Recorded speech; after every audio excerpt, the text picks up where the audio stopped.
नमस्कार दोस्तों, मैं आज आप सबको ये बताने वाला हूँ कि किसी देश की बेरोजगारी क्यों बढ़ती है। किसी भी देश की बेरोजगारी क्यों बढ़ती है, मैं उसी के टॉपिक में आज बात करने वाला हूँ। मेरा आज का विषय यही है।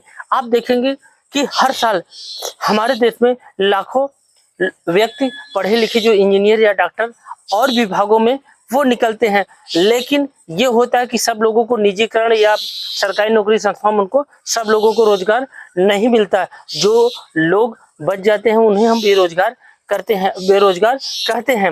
लेकिन बेरोजगारी की आलम इस तरह से बढ़ गई कि हर साल इतना निकल रहे हैं, लेकिन उन लोगों की सबसे बड़ी जिम्मेदारी होती है, अगर वो सरकारी या निजी संस्थाओं में अगर नौकरी नहीं पाते तो इसके बाद वो करते क्या है। हम लोग क्या करते हैं, हमारे देश की सबसे बड़ी समस्या है कि अगर नौकरी नहीं मिलती तो हम और कार्यों को नहीं करना चाहते, और मेरे अंदर जो स्किल है या मेरे अंदर जो प्रतिभा है मैं उसको निखारना नहीं चाहता। मैं अपनी शिक्षा उस राम भरोसे सरकार या अन्य संस्थाओं के ऊपर छोड़ देते कि हमने इतना पढ़ाई की, हमें नौकरी नहीं मिले तो हम क्या करें, और लोगों से कहते फिरते हैं कि हमें रोजगार नहीं मिला, हम देख लीजिए इतना डिग्री या डिप्लोमा ले लिए, हमें कोई रोजगार नहीं मिला। तो क्या आपको ये एक कहावत है कि आने अनरंग आगे रोआ अपना दीदा खोवा, ये देहात में कहावत का कहने का तात्पर्य, आप किसी कहने के मात्र पे आपको नौकरी नहीं मिलती, आपको अपना चीज करना पड़ेगा। अगर सरकार आपको नौकरी नहीं मिल रही है तो आप अपने अंदर से खुद रोजगार को ढूंढिए और सृजन कीजिए। जिस समय हिटलर से ये कहा गया, हिटलर से एक जब हो गया किसी दार्शनिक के पास, उन्होंने कहा कि मेरा हाथ देख लीजिए, क्या मैं राजा बन सकता हूँ कि आने वाले भविष्य में मैं कुछ कर सकता हूँ।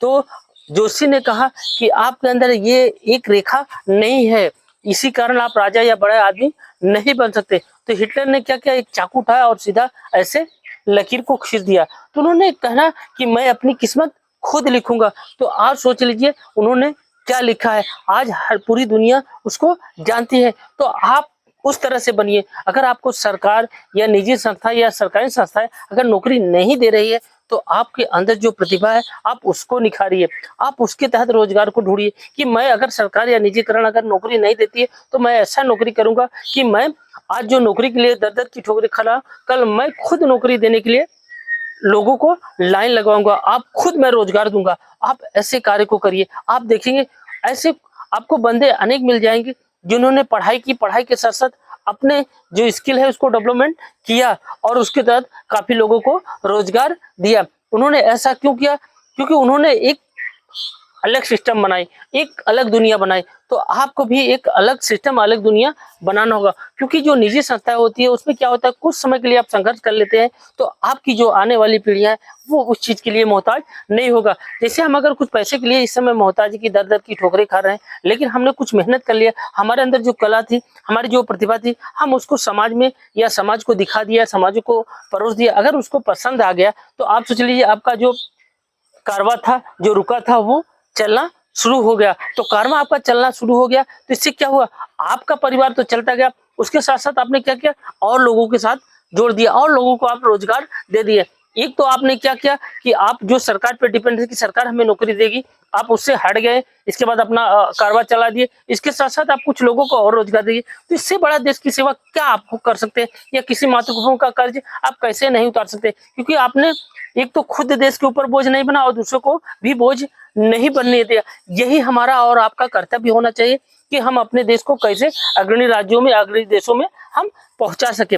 तो आपके अंदर जो यहाँ की यूथ है उनको अगर पढ़ाई कर रहे हैं तो उनको अपने अंदर जो कला है, अपने अंदर जो प्रतिभा है, उसके तहत अपना एक रोजगार या चीज को सृजन कीजिए, क्योंकि आप रोजगार को सृजन करेंगे तो लाखों लोग आपसे जुड़ेंगे। अगर पार्ले वाला जो कंपनी डाला है अगर ये सोचता कि मैं जाके सरकारी एम्प्लॉय बन जाता और मुझे नौकरी मिल जाती, तो क्या आप आज पार्ले मिलता आपको या हम लोगों को मिलता है, ये पूरी दुनिया में छाया। क्यों, क्योंकि उसने हट के कार्य किया। तो आप भी इस तरह से करके देश की सेवा कर सकते हैं। अगर जो भी बंदा पढ़ा लिखा है, अगर जिसके अंदर जो भी प्रतिभा है उसको निखारने का प्रयास कीजिए। आप प्रयास करेंगे तो ये मान लीजिए आप भी एक आने वाले समय में एक ब्रांड बनेंगे। ब्रांड बनने के लिए कुछ संघर्ष करना पड़ेगा। अब यूं ही सोच लीजिए कि आपको नौकरी करना है या या राजा बनना है। अगर राजा बनना है तो आपको इन लोगों से हट के सोचना होगा। तो अपने कार्यों को आप अंजाम दीजिए, जाहिर सी बात है एक दिन आप जरूर सफलता पाएंगे। सफलता यूं ही नहीं मिलती, उस कारवां को हमें दौड़ाना पड़ता है, कुछ कठिनाई आएगी, उस कठिनाई को फेस करना होगा। तो आप कठिनाई को फेस करिए और झेलिए, एक दिन आप जरूर नाम मकाम में आएंगे। अगर ये मेरा वीडियो आपको अच्छा लगे तो ज्यादा से ज्यादा शेयर कीजिए, लाइक कीजिए, सब्सक्राइब कीजिए। धन्यवाद, थैंक यू। जय हिंद, जय भारत।